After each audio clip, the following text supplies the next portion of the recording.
There it is. And can you please turn the jams down just a schmack? A little bit on the jams. There you go. There you go. Right there.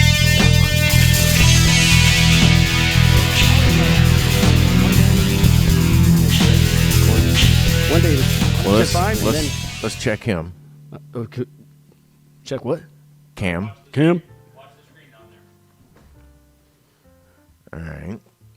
We should put something on here. Like, Are you recording? Can I see myself? Well, you won't be able to see yourself. Well, can I see my vocals bouncing up and down? Yeah, there it Yeah. is. All right, you're recording. Okay. Very good. Very It'd good. be cool to make that a little more of a dramatic thing. And Yeah. It's always here. That's doing this while we're talking. That'd be cool. Kind of like the Matrix where it's tumbling down. Yep. There's more to all, especially the Matrix. There's more to that than what people think. I What meets met the those eye. guys. Well, yeah, and that dude is the Wachowski brothers, or whatever they are. As I went to the Matrix 2. Cam, is your cameras going? We're live on all three fronts. Vocal and two audios, You got mine. or two videos. You ready? You have the fart cam going. Okay. Cool. Can you change my green? Make that a red one. But there was. All right. Are you ready? Do you want me to talk about the Matrix once we're introduced? Or not? Action. Oh, we are recording. Welcome to the 515 podcast. We've got we got Dusty Horner here. He's a sculptor. Dusty, tell us about yourself. Well, I've been in a basement in a garage for the last couple, 10 years or something. So I started out as I was a sculptor for Disney and for DreamWorks, and that's kind of where I made my name. And flash forward, I don't even know. I mean, there's so much stuff I have to go over, but currently I'm now just trying to take the next step for what I do, which is the whole meaning that I have built up around me for what I am and what I do is this sculpting branch, this next thing that I'm working on. It's just been the last 10 years where a lot of it is just a lot of exploring and being an out-of-work artist, which actually I think makes everybody even a better artist. You got to starve a little. You got to little starve. bit. Yes. Yeah, In fact, there was a time while I was at Disney. We were working on the house, and I was like, man, my career was just perfect because I was getting paid to do this thing I love to do, and it was consistent, and it was just stuff that as a sculptor, it's really hard to find a consistent paid high-level job where they respected you and they did great wonders for my name and popularity and what Disney was wonderful at that stuff. But I remember thinking, this was 7 or 8 years into what I was doing, thinking, man, this is actually kind of making me a lazy artist, I think, because everything was just systematically handed to me. This is what you're going to sculpt. This is what. Now, knowing now is that was actually the best way to get me to actually finish something is to be completely. Give you a deadline. Give me a deadline, but also just hover over me because I will just spin off. Okay, so let's circle back around Yeah. to the Disney and Dreamworks. Mhm. Where'd you go to school? I went to school in Milwaukee, Milwaukee Institute of Art and Design, which is it's a smaller art school, but it was great because the parent teacher or the teacher student ratio was like 17-1 or something like that. But it was a great experience for me. That Milwaukee is a great town. It's a little it's kind of a frightening little town, but the architecture is just beautiful there. It's just like Gotham City. If there's a real Gotham City, it would be Milwaukee. If you go through there, I've been in insane. Wisconsin. I've been in the outskirts of Milwaukee, Yeah. but I've never been downtown Yeah. or anything like that. Yeah, it's crazy. And there was rumors that we had talked about before about it, and I don't know if this is true. Like most of the stuff that I'm going to say, it just comes from here, and nothing. I hear a disclaimer. Yeah, nothing I Disclaimer. nothing I say. Edit. Yes, should be deemed as 100% truthful. Even though it is, I'm telling you the truth. Don't worry, we're gonna we've got a lot of followers, and everybody's gonna fact check you. Yeah, there you go. And if I'm taken to court for something, I'm just gonna deny everything that I'm saying, or We'll say I back was you up. under the influence or something before. But I can only explain what has gone on with me, with and the experiences I've had and stuff. It's just coming just straight from my own experience. And when I talk about Disney, I talk about DreamWorks or whatever, it's going to be subjective to just me saying it's just the one side. Like you're saying, I'm one-sided, and my memory is not as great as it used to be. So I'll be saying a lot of generalizing. So just don't misunderstand that. So you went to school in Wisconsin. Yeah, Wisconsin, and became a sculptor. I chose And to then be and then you ended up in California. in California, and that was What part of California? I was in the Valley, which is Los Angeles, in the Burbank area. That's where a lot of the studios are. They're actually in the Valley. They're not they're not really. So how'd you get your foot in the door? Well, the foot was actually started at the Hub Lounge. I think it's okay to talk Yeah, about this one. yeah. Anyways, but I was at the Hub Lounge. It was the weirdest thing because I just graduated. I didn't know exactly what I was going to do. I knew I wanted to go to California and get into special effects. That was the only option that I actually knew even existed in terms of sculptors in the entertainment industry. Because, back at 18, 19, actually it'd be 20, before going out there, I remember the dream of every kid, is to see your name in those credits. Is to see the credits go by. You want to be recognized. And just that just seems like okay. There, I wanted to be part of the entertainment industry, and to see your name on a credit in a film, it was like, yeah, look, I actually did something with the $80,000 that it costs to go to art school, and it's that my dad and mom and dad basically forked all that out, and so that was something that I always held on to is like I got to do something. I've got to make this work. I've got to get paid. I've got to make money from what I do to get Mom back. and Dad spent this money. Yes, they spent it. They put a big chance, but they've always been supportive about me, and they didn't even, they didn't question, the what was actually happening with me. They knew I was pretty much bad. I was bad at regular stuff in school. The only thing I was really good at was drawing and all that stuff, and so they knew I would be Were happy. you even bad at PE? I was not bad at PE. Okay. I was good.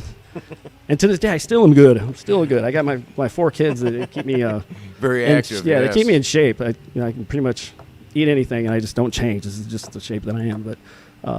But so they were very supportive, and I can't express enough about how important it is for parents to have, if they have a kid that doesn't quite fit in to the normal things, to just really listen to them, don't misunderstand them, and be behind them. You don't need to, worry about them. It doesn't have to be doctors and whatever else. If you have a kid that wants to be an artist, although I hope my kids aren't, yeah. just support them. Although my kids, I'm not going to support. If they're going to be an artist, I'll be like, no, you guys aren't going to be an artist. Well, you better get them a music teacher or something like that. Something that has to do with rockets. That's all I care. Rockets? Right. It's just got to be rockets for the boys. They got to deal with something that needs a rocket. That's what I want their jobs to be.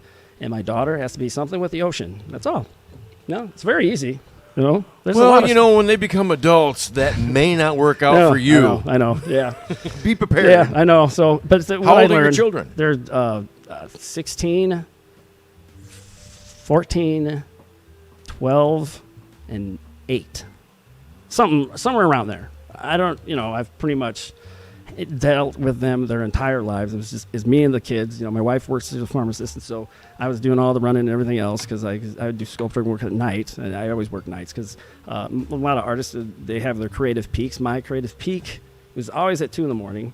So I would start working at 10 and work till about 4. I did last night. I did 2 nights before, and that's just where it goes. So that does cause a problem when it comes to this reality with children. Is children are up in the morning and during the day, and so as the kids were around, I just left. I moved down here, got married, and I had to kind of do my career here, flying back and forth between Los Angeles and home here, and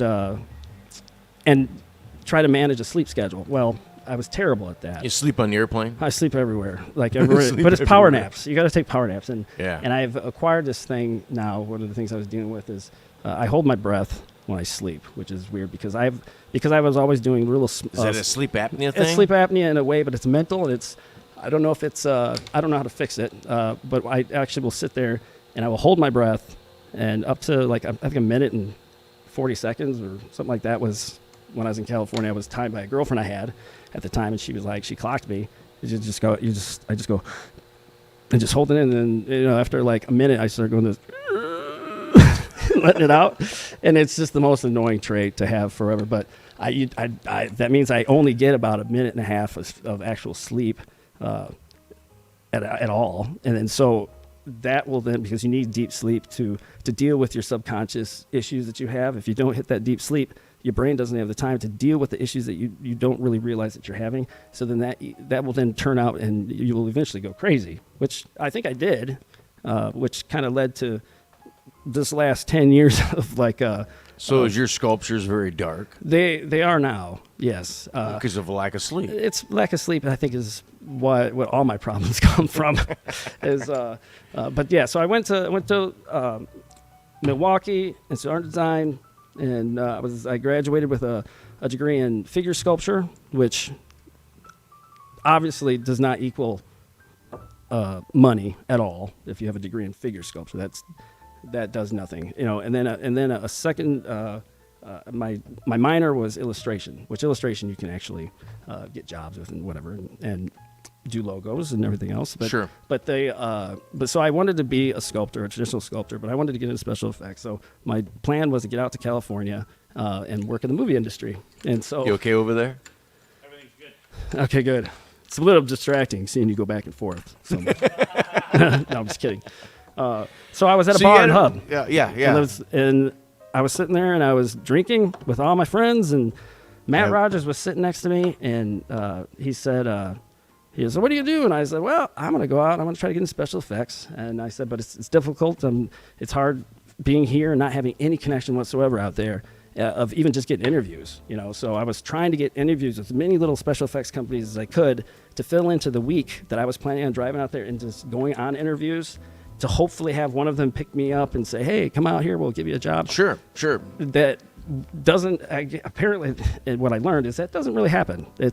You can have this great idea of what you think to do, but they're not going to hire someone. You got to have a connection. You got to have some kind of inroad. Yes, you do. So I'm sitting there talking to Matt. You had an inroad. I did, because I was sitting there talking to Matt Rogers, and he's like, hey, why don't you, when you go out there, why don't you look up my cousin? I'll tell her you're coming. And she works out there, and I was like, oh, what's she do? Well, there's a new company. It's called DreamWorks. They're just starting up, and she's the head of human resources over there. And I was just like shitting my pants, because I was like, oh, what? You're kidding. You didn't. How did I not know this sort of thing? Because it was Cassie. Oh, gosh dang it. She was great. She I can't remember her last name, though, but that just shows my memory at this point. But so Cassie, I met Cassie out there, and she got me a job as a PA within DreamWorks, and she's like, yep, come back out here. And it was good for that, because I went on all my interviews, all the different special effects companies from Stan Winston Studios and all these other big time studios that did all these great horror movies that I loved. And they met them all. They all were saying the same thing. Oh yeah, this is great. And and now looking back at it and knowing what I know now, they were just giving me the normal formulation kind of responses to artists that come in. Oh yeah, it's a great job, whatever. Yeah, when you come out, look us up. But that means nothing. That's just getting you out the door and stuff. And so it was great that I had talked to Matt and that he was there, because that's what actually started everything. Matt Rogers was actually the key to everything for me. My experiences out there, it all started at the Hub Lounge, really. And because you had found out that you had an inroad. And then, yes, totally. It was just like, and not only that, it's like you couldn't get any better than that. So DreamWorks, who was the founders of DreamWorks? DreamWorks was Katzenberg, Jeffrey Katzenberg, who was he was kind of credited for like The Lion King and El Dorado, Okay. and the Beauty and the Beast, and all those great string of like 90s Disney that now classic movies that were just awesome. From Little Mermaid and Aladdin and everything else. He was credited those. Those were basically Aladdin. his thing. Yeah. Was that DreamWorks? That was Disney, because Jeffrey Katzenberg came from Disney. Okay. That's where he made his thing, and we talked before where, they started kind of telling him that he didn't like something, I guess. So then, I don't know, this is just from what the talk was, is that he was just like, screw you guys, I'm going to take this somewhere else. And so he got together with Spielberg, Steven Spielberg and David Geffen, who was Geffen Records, and all that. And they formed a company, brand new production company, which was super exciting in Los Angeles, and it was called DreamWorks. And so Cassie was the head of human resources. I don't know how she got to there. That would be cool to find out. And but anyway, she then moved over to Paramount. But she was there, and she got me the job at this new company. I was like the second or the 200th person hired by DreamWorks, and this was back in 1996. And so I was like, I took it as a kind of as a settle, because I really wanted to get in special effects. But I didn't realize that I do now is that, special effects is really just working out of garages and doing lots of molds of sculpting work and stuff like that. And that's where I would have been doing. So instead, I got this job as a production I'm going to assistant. adjust this for you real quick. Okay, here we go. There we go. Boom. There you go. It just feels so much nicer. There we go. It Okay. sounds like you're. Doesn't sound bad. Yeah, there you go. That's all right. I'm not good with these Hey, big, we just started this. Don't worry about it. We had to get set up. these big black things. Yeah, they're robot penises. They're like right in my face. It's hard. I know Only you're used to in it. a dirty mind. Yes. No, that's all there is dirt in my mind. So you ended up out there, Yeah. and you had an enroll, and you Right. landed a job as a sculptor right away. Nope. No, I was a production assistant, and that job entailed, which was the greatest thing in the world, is that as a PA, I would recommend this to anybody. You go out, I'm going to try to get my kids, once they get to 17, as summer jobs, go out there, because I still got enough connections. I can get them jobs, hopefully doing just summer work out there. Just have them go out there and be a PA on a live action movie, because it shows them just the whole process. You learn the entire set and how everything works as a production assistant, because you're basically the bottom person that bottom person is responsible for all the little things for everybody, from the Every producer, little detail. yeah, from like I was setting up computers for and picking up not Elton John, who's the gosh dang it, the composer. He's a big time. He does all this great music for all these movies. He did well, I can't remember. He's done a lot of Broadway stuff, but he was this huge like music guy. Quincy Jones? Not Quincy Jones. It was damn it, I wish I could look it up, but I can look it up for you. What do you got? yeah, it's look up the music. Just look up for the like composer for El Dorado. To see it, it's gonna be Elton John and this guy who is like a legend within the whole music industry. Anyways, they had me go. What? Oh, yeah. Little Tim Rice. That's it. Hans Zimmer and Tim Rice. But it was Tim Rice, which I'd go pick him up at the hotel, and this is just straight out of Milwaukee, out of art school in Rochelle. And I'm going in, and I'm having to go down and pick up this guy. They're like, this dude they flew in from England or whatever, and pick him up at the airport and drive him to his hotel and set up his computer. Now they don't know that I could drive even half good, and they also didn't know. Let alone you're in LA. Yeah, and I'm in LA Los Angeles. traffic. I'm new, and I have no ideas about computers, but that's what I was supposed to do. So they send Really? you out. So you have to be able to think, and you have to adjust, and you have to get it done. It has to be done right, and if you can get through these little tiny tests, because you get thrown in, it's not like you get second and third chances, So to have his computer, it had to be set up right, and it had to be. Now they ran me through it quickly before I left and said, "This has got to go. This is blah blah blah blah." And so, but still, they're sending somebody that should have been really an IT person out there to set it up, because like all the technology back then was a little simpler than it is now, but it was still like something I had no clue about. So I'm picking him up, taking him to the hotel. So I'm talking to him for an hour. I didn't even know who the guy was at that point, like his status and what he had accomplished. But it's like that. It was like everybody's just another person, and that's Very down to earth. Yeah, everybody's down to earth out there. The people that have egos and the people that walk around like their shit doesn't stink and they're whatever. It's either they've been there so long and they've been scorned so many times that they eventually turn that way by surviving long. But you're never going to find somebody that's like that. That just got out there, just made a name, because everybody that does climb up the ladder out there and is a success for the most part are very nice, very open, and very helpful people. That's what they're great at. They're great at communication, bringing people together, and getting a job done, and getting it done awesome and perfect. And in order to do that, you have to be able to work with people. And so you have to be personable. So you have to be nice. So everybody is. It's the You got to be able to build Yeah. a good team. yeah, and it's what the thing that was surprising the most. So when you see in the movies some director that's yelling and screaming Yeah. and throwing stuff, Yeah. that's really not going to work. But it does happen a lot. I mean, Yeah, but how well respected is that guy? Yeah, that on guy's the already set? super respected and stuff. And I know. Not by his people. No. I think there's a lot of actors that have come across. I can't name names, but I know that there's been someone that had to go through a lot of therapy once they got done working with a certain director. Really? Because of the way that he would talk to her. He would be like, like he'd be having it with the camera and like just saying, just talking to her like she's trash. But this guy was already up to the level, and she did what she's a professional, this actress. Had to and do what she had to yeah, do. she had to do what she did. She had to get through it, but it did test her, and it did cause some issues. But because it does get extreme out there. But like I said, you're not going to get people that are doing that to you unless they are extremely talented and in a position where they should be respected regardless. And when you see something and someone's a dick in the movies, they show like the Hollywood people and just being idiots that are rude to people. It's like, no, it's not really. I mean, there are some like that, but for the most part, it's they're surviving out there in a sea of sharks. I think it's a movie, so it's kind of like that. But because they're so nice, because they're personable, because they're very smart and they can remember things, and they can maintain a smile and be and keep the morale up amongst dealing with some of the worst egos around. Not only egos, but you probably got a lot of technical difficulties. This happened. Yeah. The cord came unplugged or something ridiculous happened. Yeah. Where you have a guy you got to hold it together. Yep. Bite your tongue. You got to, because you could have a guy that knows nothing about computers, speeds all the time, go pick up some A-list, massive, awesome guy of talent who's millions of dollars and drive and be in charge of setting up his computer and all that stuff. And luckily for me, all this stuff worked out. But so you're doing stuff like that, and you as a PA, and you're getting a PA, and you're being introduced to everybody on the production company. And what's great about animation is because it takes like 4 years to do an animated movie.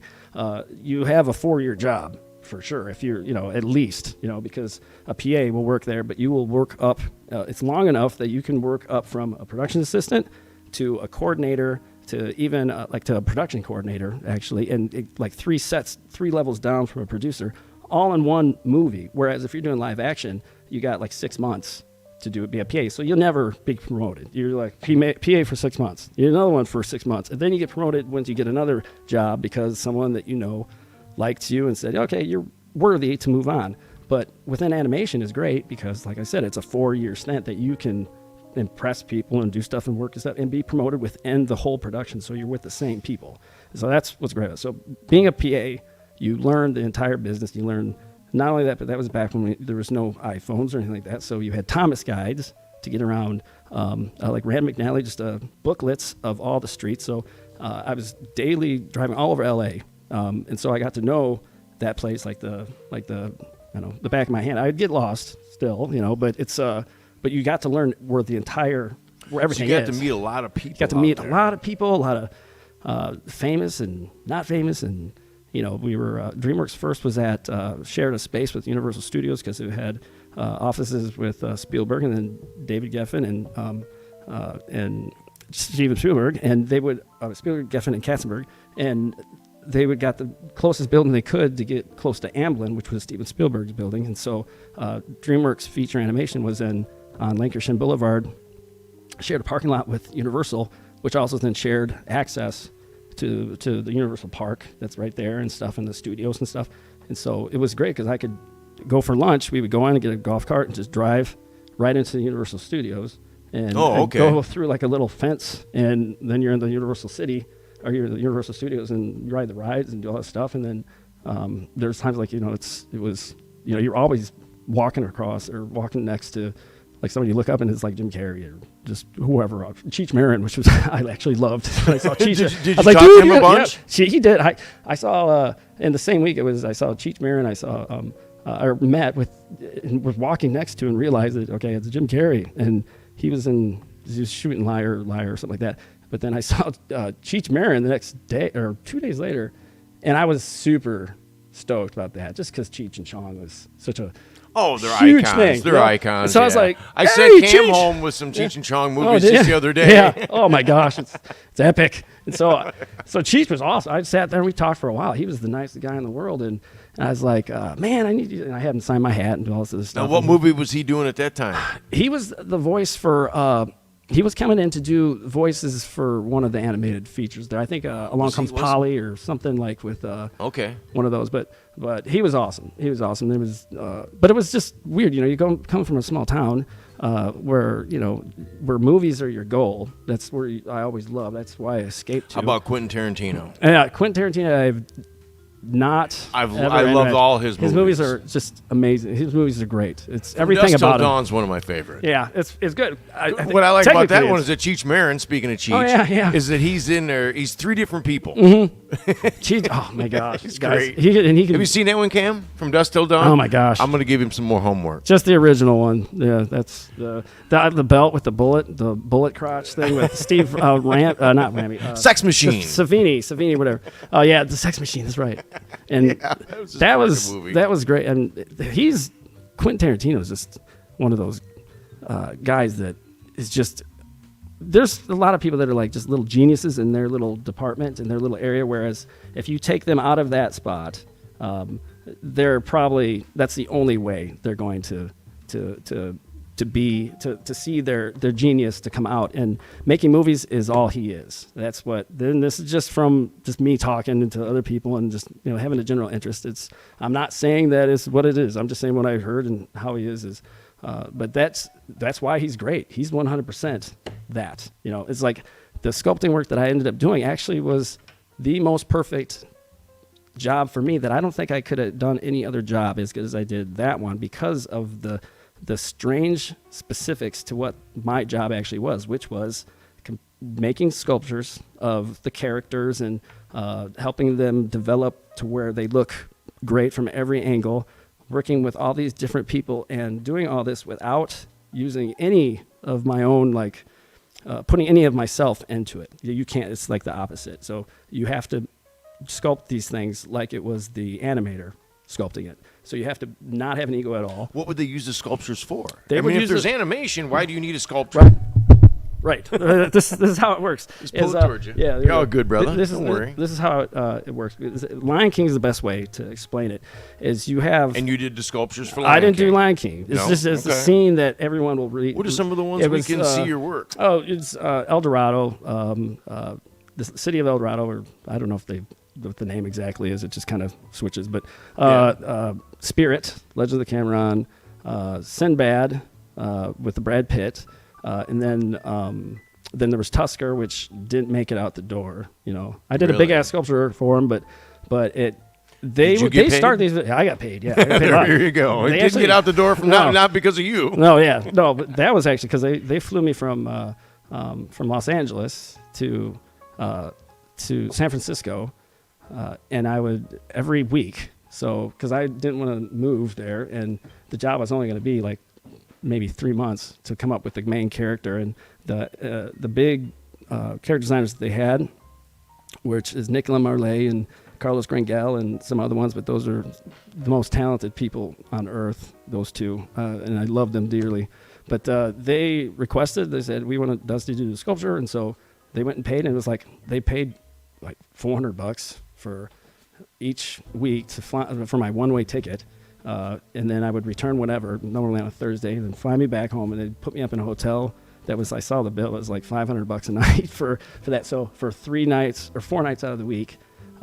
So if you mix what that is worth, I mean, that's, well, I just spurted out a bunch of numbers. That is like $1,000, $1,500, $2,500, $3,000 or something like that a week just to have me be there working on a sculpture that I think they paid me $12,000 or something for that thing. But it was a big, huge thing. So in the end, it cost a shit ton just for a sculpture of this main character. So a lot of money goes out to make these things. So back to Lion King is an example of why a sculpture is essential to what, animation? Yes, to animation. This is pre-CGI, pre-computers. It was a tool that was developed kind of to be used I know Walt used them for the whale, these maquettes, little versions of the sculptures. So what it does, because you have a lot of times there's 12 or 13 animators working on each character.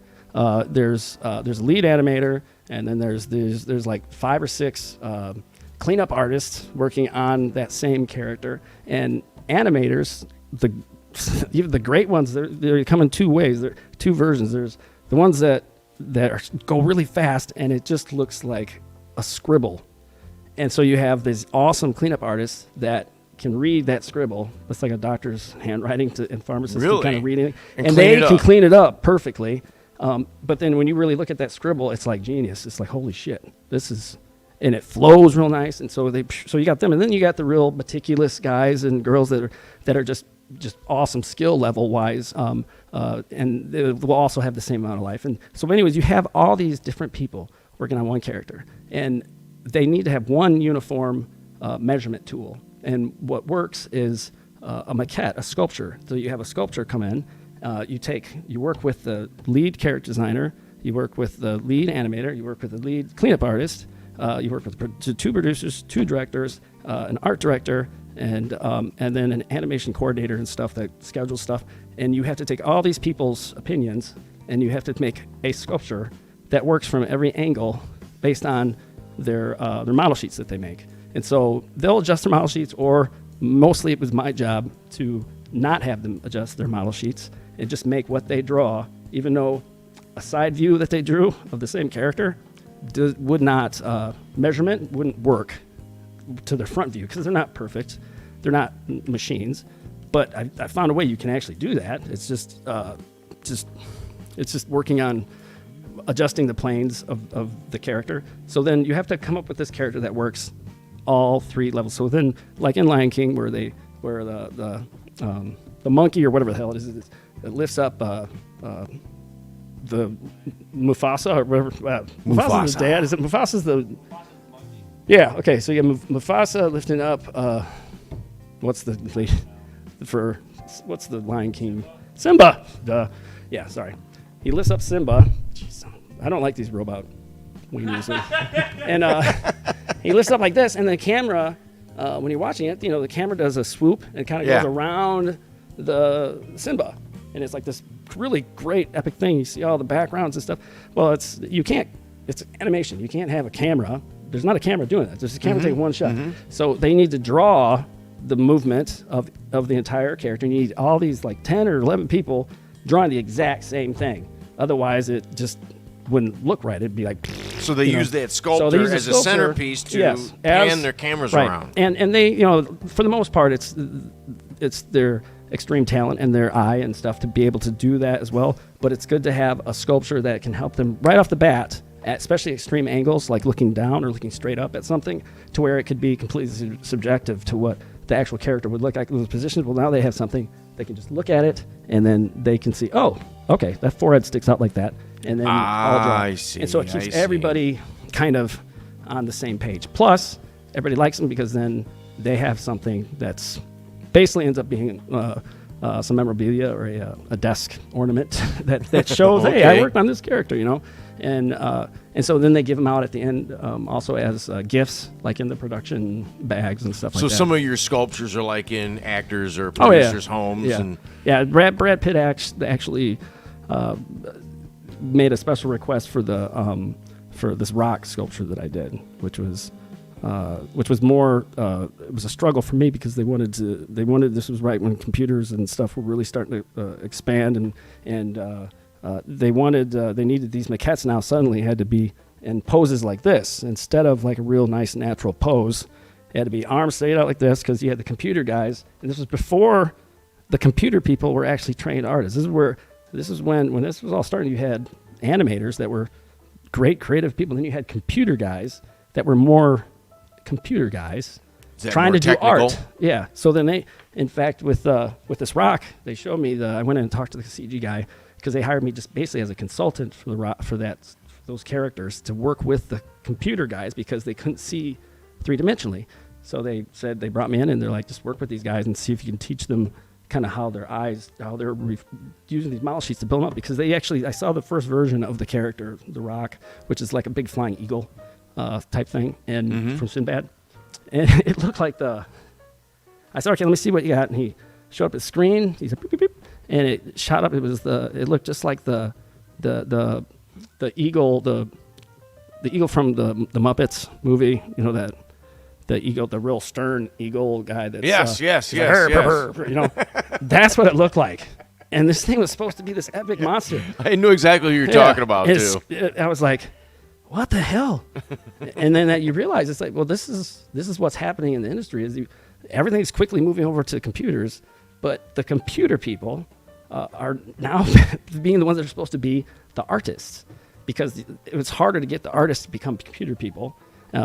We thought they could have these switch them over, but it just took a lot longer than what they thought. And so we were in these dilemmas, and so they brought me in as kind of to help them with that. So I said, let me just do a sculpture of this character for you guys. So I did so they wanted me to do this really boring pose, and I can't do sculptures.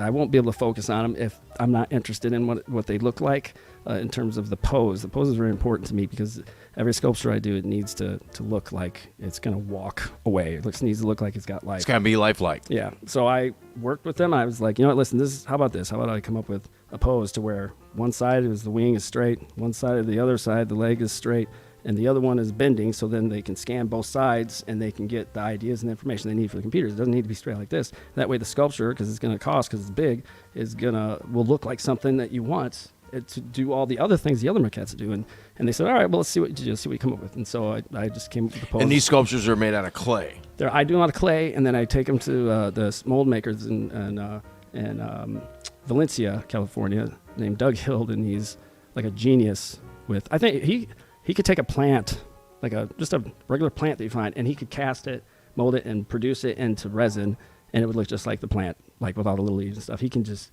with copy anything, all the details. Yeah, he made it a great little niche for himself out there, because he was just exceptional at this sort of stuff. So, but anyway, so I told him I was going to do this thing, and I managed to come up with a pose that worked and did all this stuff, and then it got transferred into, and they loved it. They're like, this worked out great. And then you get people like requesting pieces like that to be put on their mantles and in their houses and stuff. And so that, and also Roy Disney, actually, one of the sculptures I did, he really liked. So it was always on his desk at Disneyland in the office. And so you'd come across pictures, and it'd be, my sculptures are like in the background and stuff. And, you know, that's something that was really big for me, because I always loved Disney. That was kind of an end-all thing for me as well, as I wanted to work at Imagineering and do sculptures for them. And then eventually I found myself doing it. But, you know, but things change. You know, it's, you know, if you do the same thing too long, then you lose not interest, but you lose focus on it, and then when you start feeling that, it's time to move on to something else. Luckily for me, my wife didn't like the idea, but they were closing up the whole collectible version within Disney, which was all the Disney work I was doing, which was more based on like archival stuff and collectibles, and I was happy because they were going to just close the line down instead of letting it kind of, because we were going through some economic issues in the United States at that particular time. It was after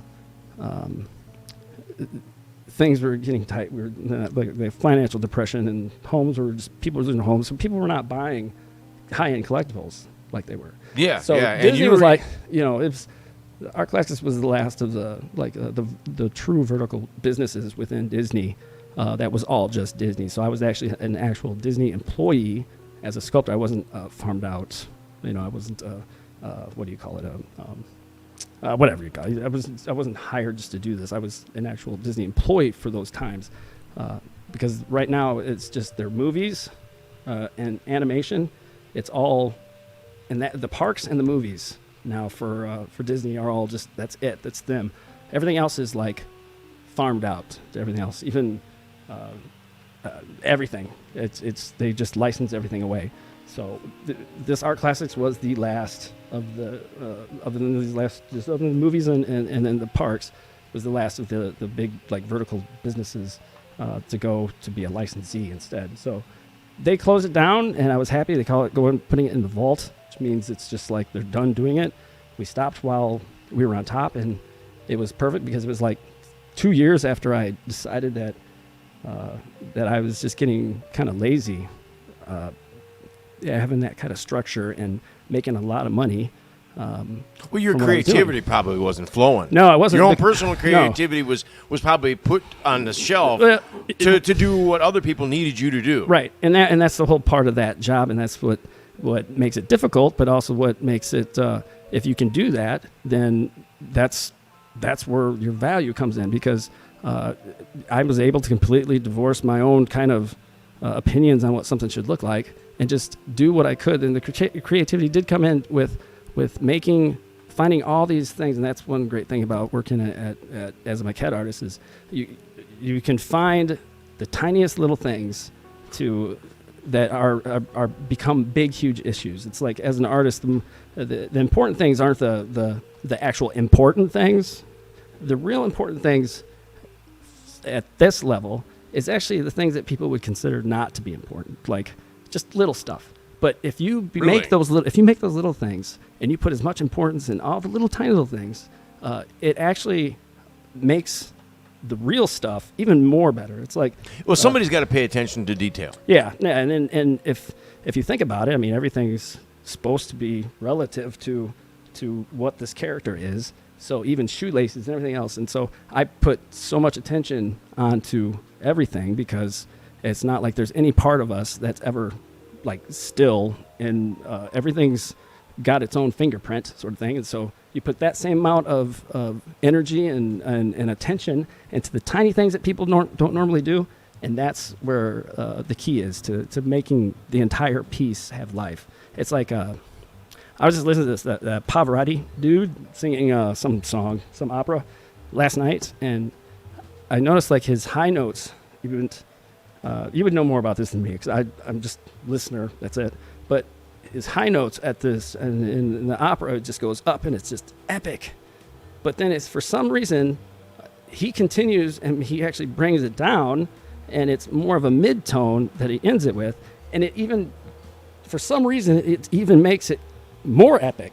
And it makes the high that he did even vocal better. Control. The vocal control, and it's that mid-level that he just excels at, that made everything else just like, I couldn't believe it, because it's like normally the arch of the song goes up with the tone and the whatever, but his went up and then it kind of comes down and it steadies like this, but still the energy just keeps flowing up. And that's the same with your sculptures. Everything's got to have its place. Yes, and it's got to have its place, and everything, whether it's your fingernail to a bead of your hair to your entire face, everything is really the same amount of importance. But we put more importance on, looks and all this other stuff. You don't put importance on like how the sock's going to be sitting on there. But I did, yeah. And I think they know that. That's why you were there. And that's doing the I think sculptures. Why I was able to. That's what gave it the life. It was like everything needs to relate to each other the way everything relates to us as physical human beings. And like I was saying earlier about like the human figure. If you can master the human figure. Visually, you can pretty much master anything. So the human figure and the horse. You do the horse, you can cover almost every animal with understanding how the anatomy of a horse works. And then you can sculpt all that, because there's certain things that and it's all about weight, like weight distribution and just like at rest, and how their bodies work to uniformly to make some massive chunk of weight move on tiny little ankles and stuff like that. And so if you cover that and you understand the human figure, you can, I keep looking at the guitar because it's red and it's sitting right there. Yeah. But the form of the guitar is like a woman. It's just curvy and it's beautiful. And that's what we relate to as beauty, is based on ourselves, because that's what we are, So. You are a fountain of artistic knowledge. You really are. You've got a lot going on there. If you think about, as an artist, of what I actually do, which is I am by myself, and when you're by yourself, I was talking to him about this too, and he's the same way, and we all are, but you have to talk to somebody. And there's no one to talk to. You talk to yourself, and you just have all these discussions and conversations. Your inner monologue. Yeah, my inner monologue is. Yeah, you could find yourself going into a deep dark hole accidentally. Yeah. That's how I always. But we got to wrap this up, dude. Mm-hmm. Cool. No, it's thanks for coming on. That's awesome. Hey, would you like to come back? Yeah, anytime. I could tell we've got a way more topics. We could even talk for hours, not even about artwork. I know. Yeah, there's a chemistry here. Yeah. There's so much more I want to say. Well, we're gonna have him back. So give a plug for yourself. Dusty Horner. I have no Facebook or any type of recognition on the computer. You will never be able to see anything of mine, except for maybe through this. So you can find him on the 515 podcast. Hey, yes, thanks for tuning in. Mm-hmm. Everybody have a wonderful afternoon. Peace. Okay. All right. That's why we had to stop it. All right.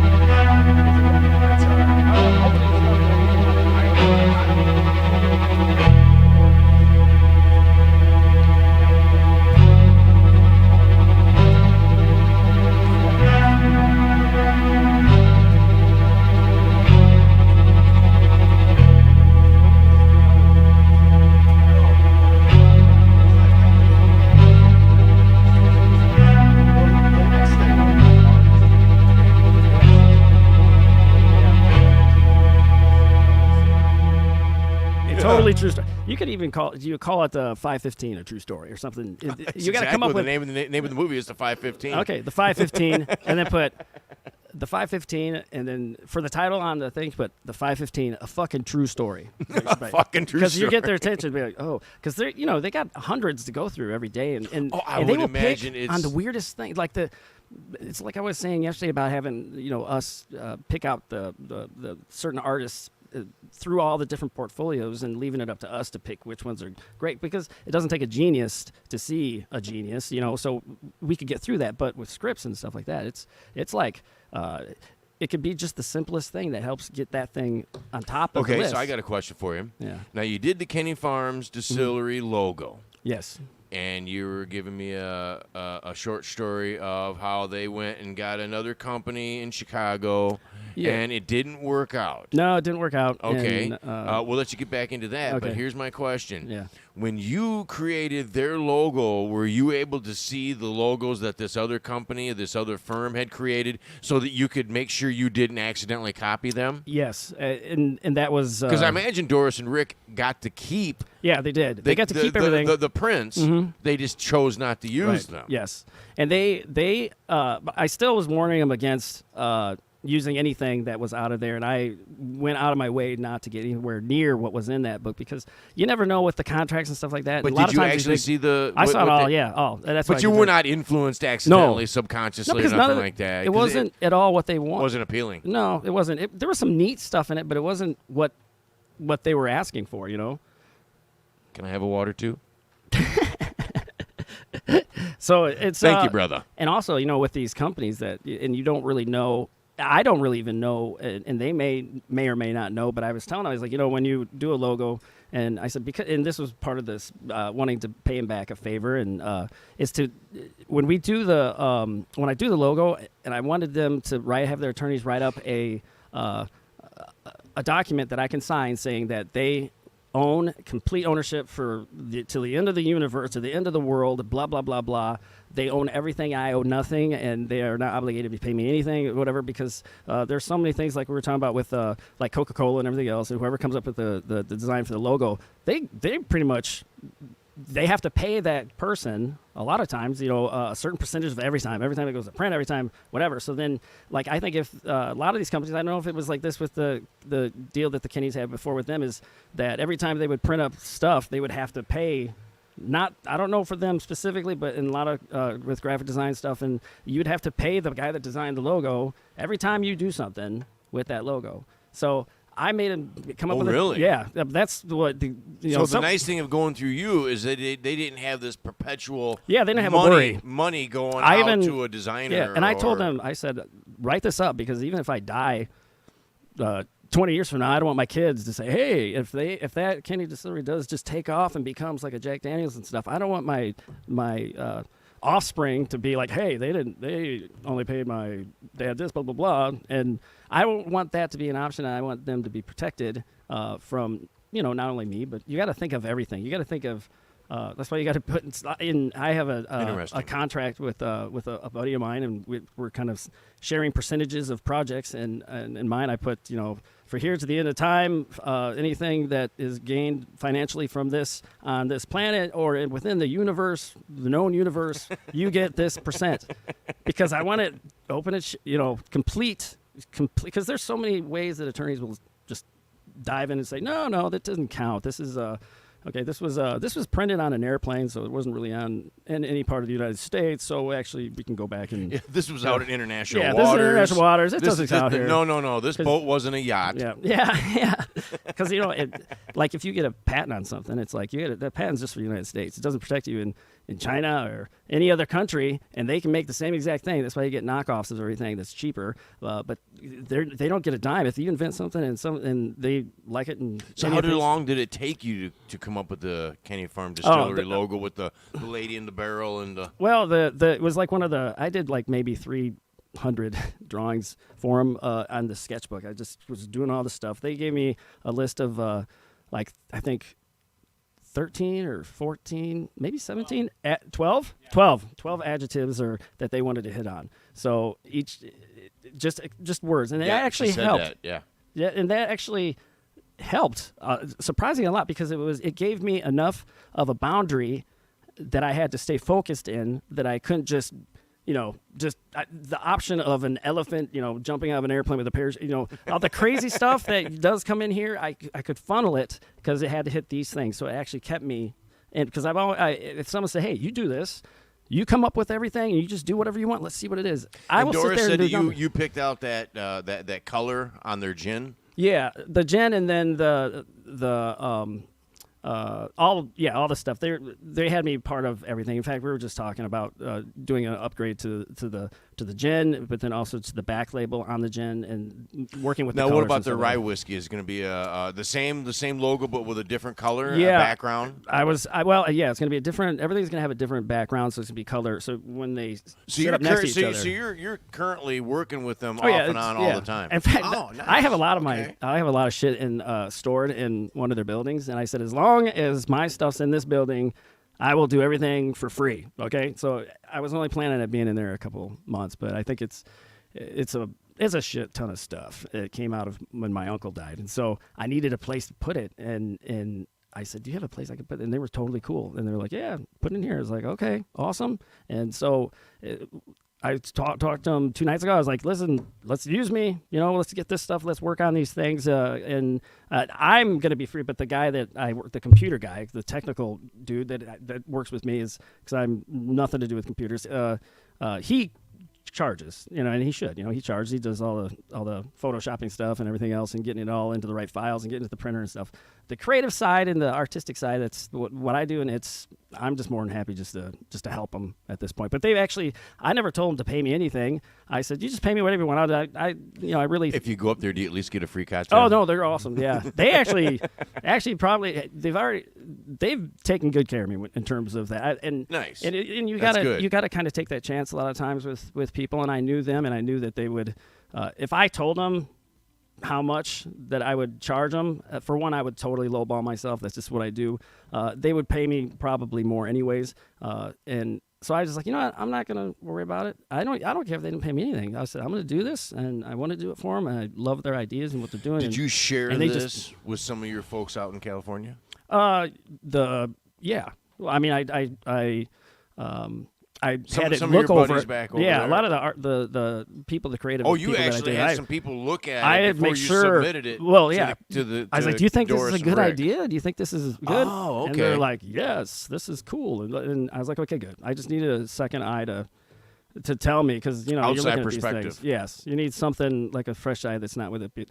But he came to my front step, and it was after 3 years of I was kind of in this kind of funk, and I was working on projects that really weren't going as where they were supposed to. All these projects that I was working on within the movies and just artistic things would get to a certain point to where it was like, holy crap, it's gonna go. We're going to do this. It's going to be made, and we're going to go out in Hollywood, blah, blah, blah. And then it would always just drop, like something would happen, like the agencies would switch or something like that. And And so I was kind of, I did what you're not supposed to do, is I was kind of waiting for things to happen, because I thought things were, and you never do that. You just never wait. You have to go out, especially out in California. If you want something done, you have to just go and do it, and don't depend on people to get that thing out. I mean, you have to just do it, and I knew that. And, I have one of my best friends, he's my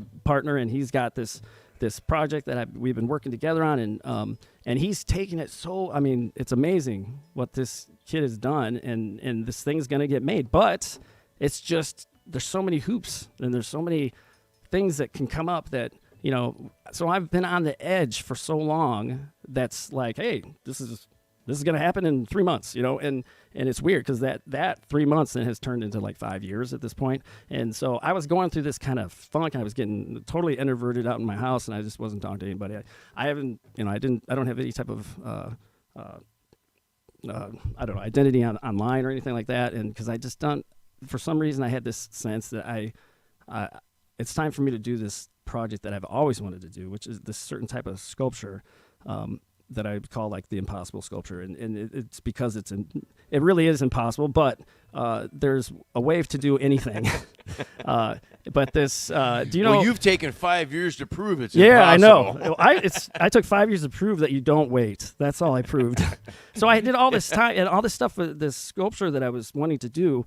Actually, took me down this really kind of dark road because then I started getting into like, Randall Carlson is the guy's name that with sacred geometry and how the basis of everything is made up of, a geometric formula and that there's power in these things. And it's kind of a real kind of kind of outside the realms of a normal person's reality of what that actually is. But I have seen things, and especially if you don't sleep for days and you're just working, things start morphing, and then you got to think, why is that? Why am I seeing cube shapes coming out of my hands and stuff like that? It's because I was exhausting my brain to the point to where it was hallucinating. Yeah, you're hallucinating. So when you hallucinate, or if you do some sort of trip, or people that have went on the whole kind of ayahuasca thing, they all say the same exact thing, and it all lines up to what this stuff is. So I was really looking into this stuff, and I was ayahuasca. Yeah, ayahuasca, and then I was doing.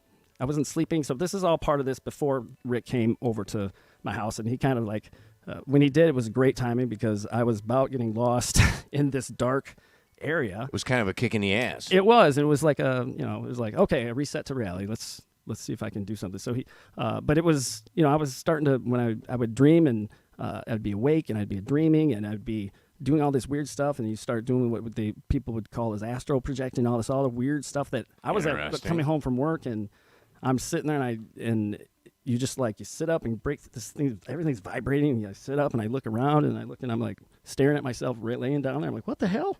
And then I couldn't get back in, and all this other stuff, and it wasn't a dream. I swear it wasn't, because it was different. Because when I woke up, because you are in this like weird half dream state. But the one thing I noticed is it was amazing to see what it was like to not feel your heart beating or the blood flowing, because I suddenly started noticing the cracking of my elbows and all my body and what it actually is doing, because for a moment I was moving around and it was nothing, and it was nothing. I couldn't even make this whole thing up, but it was really, there was this just strange feeling, and and I looked into and what this that was is. stopping you from doing your artwork. Well, it was because I was working a night shift job, and I was up during the day with the kids, and I was trying to do the art stuff that I've been always trying to do, and I was trying to go and work on this sculpture, like this impossible sculpture, and I was just like dead ends and dead ends and dead ends, and darker and darker and darker, and it was causing strange things that then I started looking it up. Is like, what is all this shit? And it's like, hey, that's exactly what happened to me. And it's this, I even hate saying the word astral projection, because when you do, people just like, dude, he's lost it, So what you, but it's not, what, I'm what not one would of those your people. advice be to an artist? Your specialty is sculpture, but what would you say to an artist that's hit a brick wall? Obviously, your brick wall went probably a little bit deeper than most. But what would you say to an artist that has a brick wall and they can't get out of that funk? You absolutely have got to do something big and different, and you have to just go somewhere. You just have to get, it's not, sometimes when you get in a funk, it's just as much as just going and getting a haircut, or we'll do it, or buying new shoes and stuff.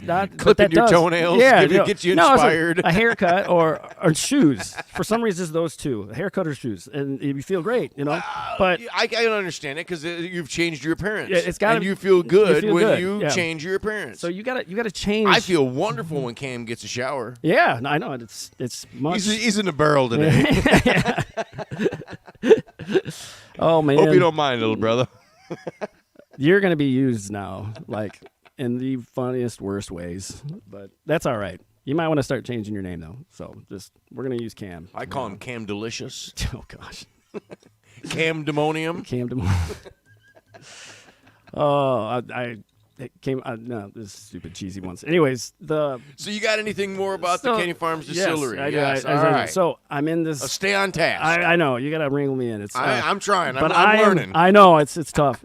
This with the Disney. I sent him a text. That's what Disney always, when I would go on events and stuff, they always would make sure that they sent a handler with me. They call it, and luckily it was a friend of mine. Anyway, she worked. Did she you was have awesome. like one of those little kid things? Yeah, they clocked in. Yeah. Yep. And I know how to get out of those things, so I know how to. Well, it's because you got thumbs. Yeah. They had to duct tape your thumbs down. Yeah, I have like oven mitts on. It's like, okay, you just stand there, wait till the event, and so. But they would send, because they knew that me in a town where. To think that and to know for sure, because how much money goes into these things, and if I didn't show up at this particular time, and like there's times where I had to do interviews on TV and do just for like local radio or news stations and stuff, and they had to make sure that I was going to be there, and they know I'm a wanderer. I always have been, because my brain just goes off. I would get lost as a child at supermarkets and stuff like that. My mom can never find me, and it's just what I'm just a wanderer, kind of thing. Do you think that's added to your creativity? Yeah, I think because it's all those years of just looking around and looking at things that generally people are too busy to look at or even to care.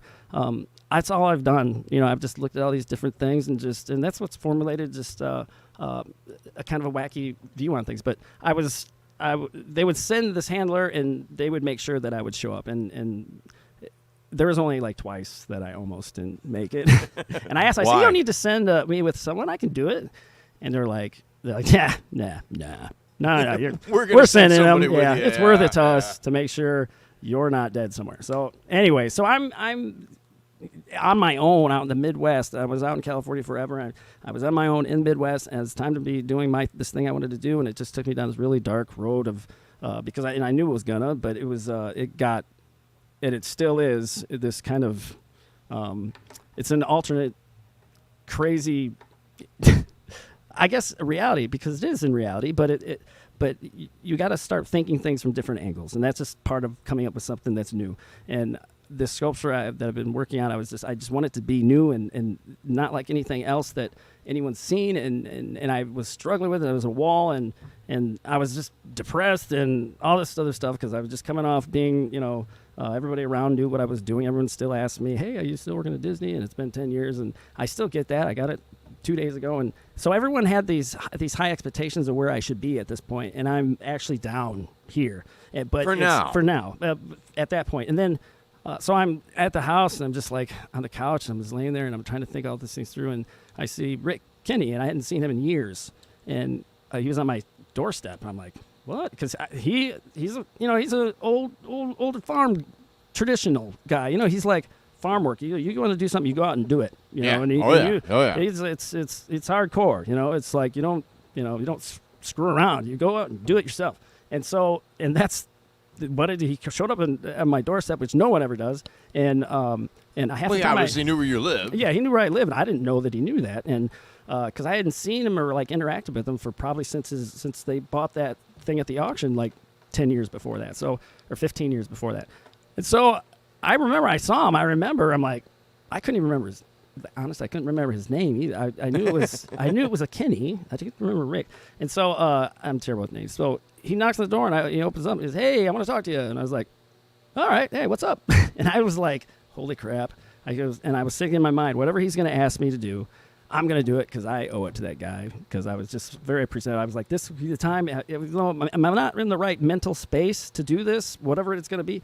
But then he asked me, he goes, yeah, and he tells me about the logo situation they're having. He goes, I want you to do a logo and do it for us. And you can come up with it yourself. We have some little stuff, but we want you to come up with it and help us with this. And because we're in kind of a spot, and we need this kind of soon, because we want to get this stuff going. And can you do that? Will you do that? And I was like, yeah, do it, Rick. I said, I'll do whatever you want. Of course I will. And he's like, great. He goes, and we'll give you all this stuff. And then I thought right at that minute, because I'm deathly, I just do not like doing logos, because to do them right, especially the way I've told you, my kind of the way I work is I need to be completely immersed into something. It's got to be surrounded by me. I have to go into. So you had to have a ritual. So yeah, I did my ritual. I got everything. But the thing you is, had to burn logos. some candles. No burning candles. It was more of a. I think I'd burn firecrackers is how you would say it, because it's like dynamite. I need attention in this area that just keeps me here, you know. And so I'm ripping this thing out, and I'm like, oh gosh, I've never. How long did it take you? Well, I had 2 weeks to get it, some ideas to then go pitch to him. And I was so nervous, because I was like, I haven't done a logo forever. But I was, I drew some stuff real fast, and then I ended up drawing like I said, a couple hundred little, tiny little drawing ideas and stuff like that. And then it got up to the night before, and I went back to the second thing I ever drew, which was what the Kenny girl actually kind of is, but it wasn't the exact same, but it was reversed, and it just something didn't look right. It didn't feel right. I'm like, does the Kenny girl have a name? Kenny girl. It's based on his daughter Aubrey, and there's some influences from my own, from my wife and my daughter in there. Apparently, I didn't try it that way, but it just turned out it does look a little bit like subconscious. Yeah, but so it's Aubrey carrying this thing. So I looked at it, and I was like, crap, and I do it on tracing paper, and I just threw it down. I said, I know I like it, but there's something else. And when I threw it down, it turned over on its back and onto my light table. I have a lit table or whatever, and it's tracing paper, so you can see right through it. And I use tracing paper because you can draw, and then you put another piece of paper over it, and you can draw on that and kind of adjust it that way like you would Photoshop. But I don't use computers. I do old school. So I'm like, pfft. And so I look at it, it flipped over on its back, and it was just reversed, and it worked. I was like, holy shit. You know, you can tell because something has this. It feels right. It feels like there's something here. Also, you had that Blues Brothers church moment. Yeah. We go back to this, and so then I took it in, and I was like, you know what? I really think this thing it's got everything. It fits all the different things, and you know, then you have to sit there and get it as best you can. And it was drawn. I then drew the whole thing reversed, and because your eye goes left to right naturally. Just us in America, it goes left to right. So flow needs to go from left. Well, you probably to right. taught that when you're in kindergarten and stuff, when you're getting taught how to read. Left to right, left to right. So and it's just natural for us, you know. And so it's like it just has this flow. Even when I do sculptures now, it's you try to, anytime you do a sculpture, you try to control the eye of the person watching. You try to pull them around the whole thing, because you want the sculpture to work every single angle, down, top, bottom. So you do lines and flows of the piece. Because when I'm checking out a chick, I usually go from left to right, and then walk around. Yep, you go right out. Yes. Well, for just girls, it's just up and down pretty much. It's all I look up and I look down. I look up. Actually, there's a way. I figured that. Hey, I'm going to go off for a second. I started something. You can edit this out, but I figured out the. No, we ain't edited nothing now, man. Well, my girl's going to see this. Oh man. Well, you know what? I think I told my wife this. My wife knows this. I think I even told my daughter this at one point. I was like, okay, I figured this out when in Los Angeles. I was 22, all over LA, and there's these just hot women everywhere, and a lot of times I figured out. Yes, I told my roommate, I said, dude, I figured out how we can check out girls when you're walking by them and just stare at them when they have boyfriends, as long as their boyfriend's next to them, because that's the hardest thing. There's always a guy next to them. I said, what you do is you first stare at the guy when he looks at you, and you make eye contact, and he thinks you're gay at that point, and then he looks away, and he won't look back at you. And so then when he turns away, then you just stare at the girl as she walks by, and you just keep looking back. And if he turns around and catches you, he thinks you're looking at him. So then he's like, oh, okay. So then you don't get beat up, you know. Then you can totally check out all the chicks you want. And so you just play the gay card. And Kim, you want to try this out? seriously, work and it see if will. it works? It will work. It will seriously work. It was, I was told some of the guys at the railroad. There's all just guys there, and I think there's little spurts of genius that I have, and that was one of them. Throw the guy a wink. Yeah. So, and you just got to be comfortable enough. You got to be comfortable enough, and if you have to be ready, if it is a dude, if the dude is gay, you have to be ready to like carry on a conversation and play it off like you're gay too. I like to play frisbee. Yeah. No, I like. Yeah. I play bags. Dude, I'll go. Yeah. I bet you do. A lot of tea bags. All right, we're running out of time. Okay, sorry. So get back to your Katie Farm things, and we're going to wrap this up for the day. So it's been fantastic having you on, man. You are a stitch, and I love having you on here. This is fun because we're going to do this a lot. I very rarely ever talk during the day inside of my mind, and so it's strange for me to talk out loud, but it's good for me. Well, when you're trapped in your own inner monologue, it starts to echo. Yeah, I know. It's like I told this guy yesterday. I was like, it's a lonely imagination at this point. It's if you're just in your own mind, and you need people in your mind, in your imagination with you, and because if you don't, you end up what I did, and you end up down in everything. Every road will lead straight to hell if you're left alone, completely alone. And it's true what they say is you've got to be a real driven person. Yeah, well, to stay afloat. Yeah. if you're surviving by yourself. Yeah, right. It's to do dishes and stuff amongst all. I don't do dishes. I don't do any of that stuff because I focus on one thing. But if I didn't have a wife and all this other stuff, I would live in just a I don't need anything. A van. A van, exactly. I'd be just with a pup tent. Mm-hmm. I'd be probably in my parents' basement, just making shit and all that stuff. But, anyways, I go back. I show this thing to the Kennys, and I was so nervous because it was kind of blocked. But they said, the Doris's change on it was like it seems heavy that she's carrying this thing. It seems like it might be just a little too heavy. And when you're working with people, you have to kind of see what they're saying and understand what they're saying and how they're feeling and what makes them feel that way. And a lot of times it's not the change. And I've learned this with DreamWorks when dealing with directors, when they want to make a change on a sculpture, they'll say, these legs, they don't feel long enough. And it's not because the legs are short. It's because the gut's too big. So you bring the gut up.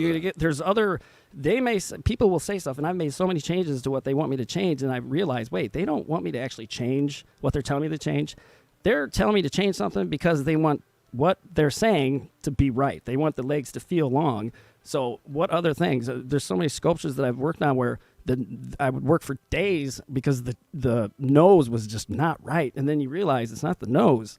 It's not the cheek. Well, yeah, it could be anything, but it's normally the mouth or it's where the eyes. You got to lift the eyes up a little bit. The nose is perfect, and to always check yourself so you don't end up changing something that shouldn't like be a changed. proportion thing? It's proportions. It's like this thing that I was going to earlier with the Randall Carlson and the sacred geometry and stuff, and the golden ratio and all those things that people just naturally gravitate towards. They don't even realize it, especially with the golden ratio and stuff like that. But if it's something feels right, chances are it's going to have those proportions, and that is in everything. It's in just nature and everything else. That's why you can look at a tree and try to draw it, and it won't look like that tree, as graceful as that tree, because the tree grows in a certain type of pattern that is just nature, and so it's going to be perfect. That's why it's like you can see a perfect tree everywhere around you, even though they're so chaotic and everything else. And you have someone try to draw it, and they draw it, and it looks like shit, and it's like, well, that's because obviously that's the real thing, but there's a certain formula everything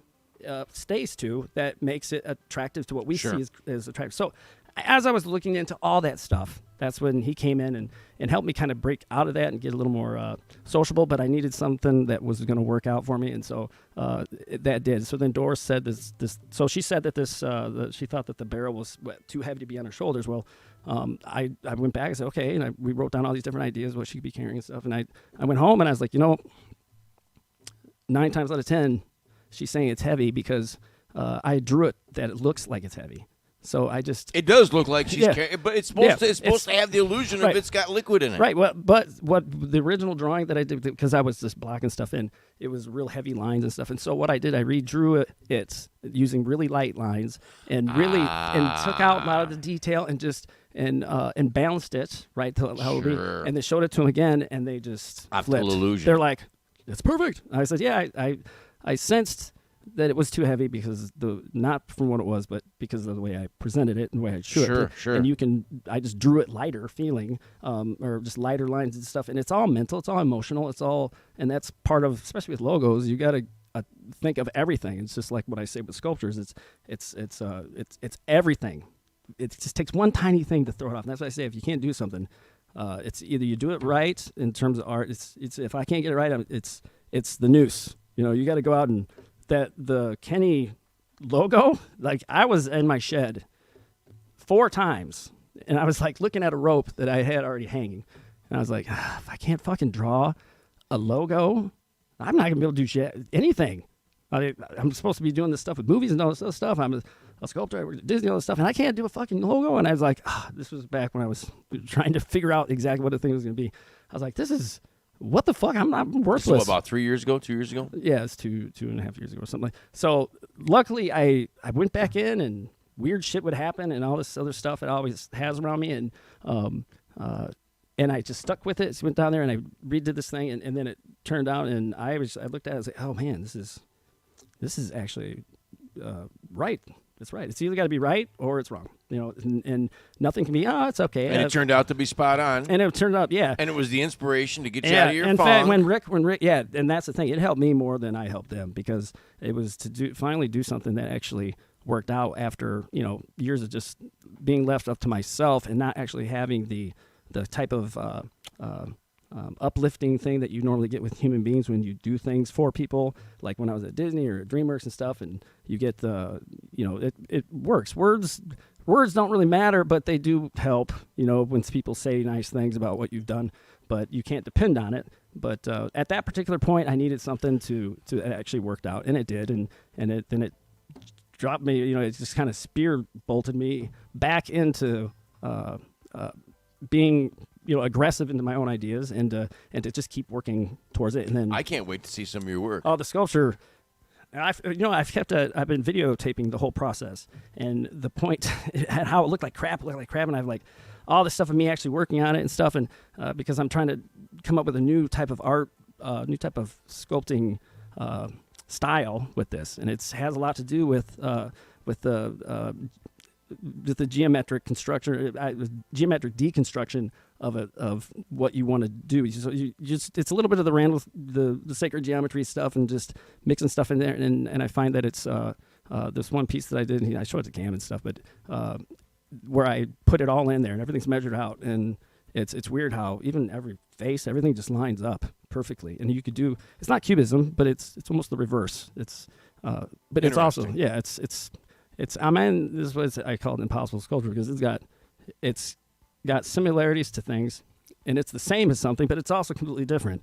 So it's both the same and it's different, and that's having that at the same time working. And that's where it's like, so I think this is where I want to be with this thing, because it's like all of nature's the same thing. It's to not get into it, but it's exactly what it is, and it's exactly what it isn't at the same time. And it just depends on what you're doing or what you're looking at. Everything's subjective, and that I'm carrying that into this sculpture too. So we'll see. Hopefully, well, I know that the Kenny Farms Distillery, the logo does have an appeal to it. It really does. You can see it. It's before I even knew, or before Cam and I even started this podcast, I had seen it because I had seen the marquee. I was like, wow, yeah. It's appealing. Yeah, and it catches your eye. And you got to think it's unique, for sure. It's specific just to them. Yes. And that's what makes it important. Unlike going into, like, you go to Chicago and get a huge graphic design company, and those jackasses will sit there and charge you sometimes $100,000 to come up with something that that they pay an artist, maybe someone like me sitting in the back office and doing stuff on the computer, and they pay him probably, I don't know, maybe $1,000 for that week, and then but then they own part rights to everything that they do for the most part. So you got to be careful. It's real dicey. And I was helping the Kennys through that with from here on out, especially just to protect themselves, because whenever somebody is doing something and they're putting a lot of stuff out there, especially financially, to get something rolling, the roaches come in and they just swarm and they try to eat off. I bet. It's just like it's. All right, well, let's wrap this up. Yep. You got to get home. Yeah, I got my kids. They're all by themselves. Breaking some laws right now. All right. Well, send a squad car over there. Yeah, right. Yeah, I know. All right, cool. Thank you. Thanks for being on, man. This is fun. Huh? 40 minutes. Dude. Edit it. Yeah, cut that down to like 5. I want to get the